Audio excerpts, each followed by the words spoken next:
Gaurkoan kamera aurrean June Kobo irundarra dugu gurekin eta datozen minutuetan abeslari honen ibilbidea nolakoa izan den irudikatzen saiatuko gara eta horretarako June jakin nahiko genuke nola hasi zinen zu musikaren mundu honetan.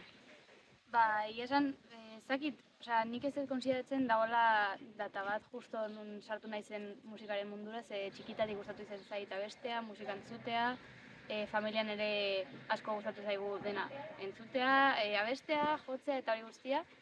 Orduan pixkanaka, jun nahi sartzen jendearen aurrean abesteko mania eta gustatu izan zait, aurrera eman diot, Hori da, eta konta edazu, zein izan da orain arte musikarekin loturik izan duzun prestakuntza, ez dakit ikastarorik egin alduzun, musika formakuntzarik jaso alduzun?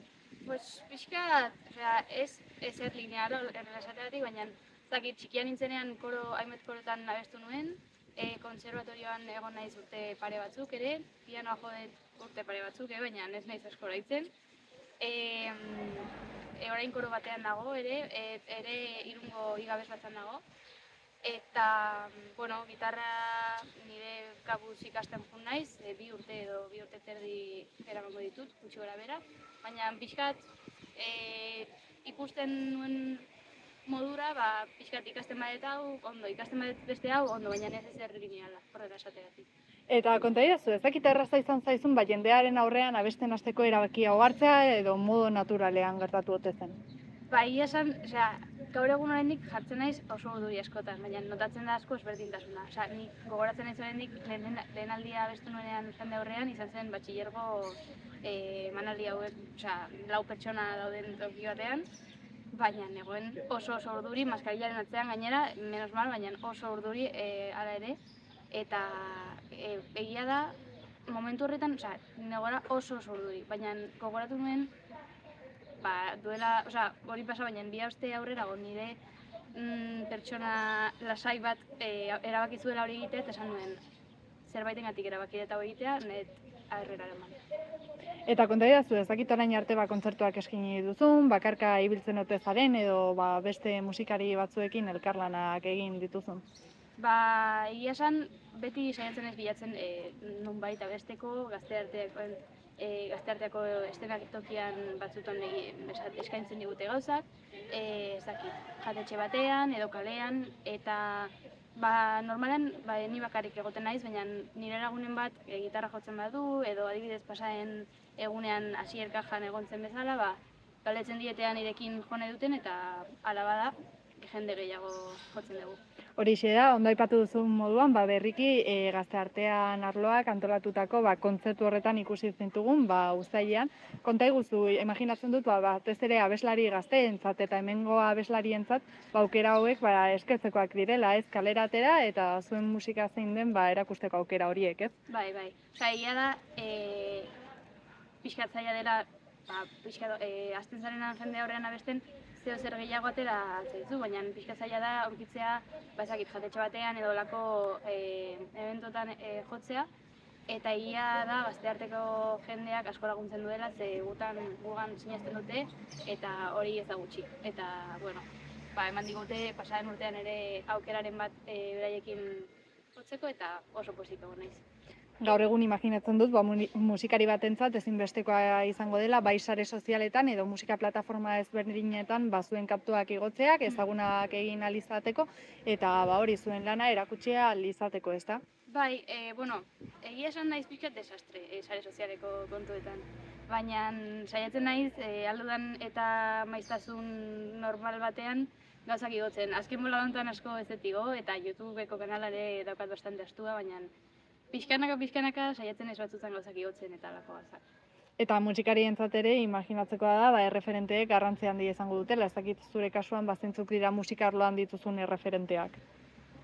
Egia esan asko izango lirateke, ze, txikitatik lehen esan bezala beti entzun dugu musika eta klasikoak Beatles, Michael Jackson, Queen, klasikoak beti egon dira hor eta jarraitzen dute.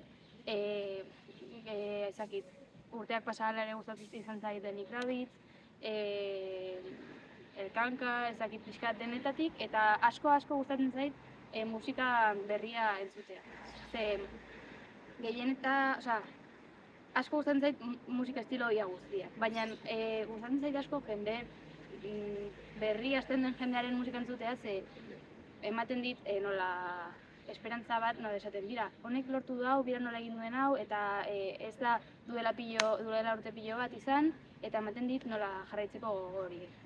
Eta aipatu duzu, ez, hori da piano ikasketa batzuk egin zenituela, orain gitarra ikastera animatu zara zure kabuz. Ez dakit erraza zaizun hori zure kabuz instrumentu bat nola jotzen den ikastea, edo nola moldatzen zaren, abeslaria izan da ere, konpainia hori izatea ere eskertzeko izango da, ezta? Bai, egia esan, daude alde txarrak eta alde honek, ze ni nahiago dut, ni jotzen da gitarra aldudan bezala, akordeak, aldudan moduan eta laguntzen naiz abesteko. Baina alde batetik nahiago dut, adibidez, duela hilabete pare bat jo nuen nire lagun batekin Izaro izena, eta bera jotzen du gitarra oso ondo, eta eskatzen ez du izatea base hori, baina beste alde batetik abesten ari zarenen eta ez baldin badaukazu ezer hemen, ez dakizu zer egin eskuekin edo ez dakizu zer egin eta ere eskatzen da. Baina, aldudan bezala jotzen naiz ikasten eta ondo dago ere. Eta konta iguzu, zer nahiago duzu, zure musika propioa konposatzea eta hori erakustea kontzertuetan, edo da beste abeslari edo talde batzuen abestiak bertsonatzea? Hor ere, depende, ze nire ateratako abesti bat jarra. Gero dauzkat nik etxean ibitudan batzuk, baina aterako bakarrikoak. Eta,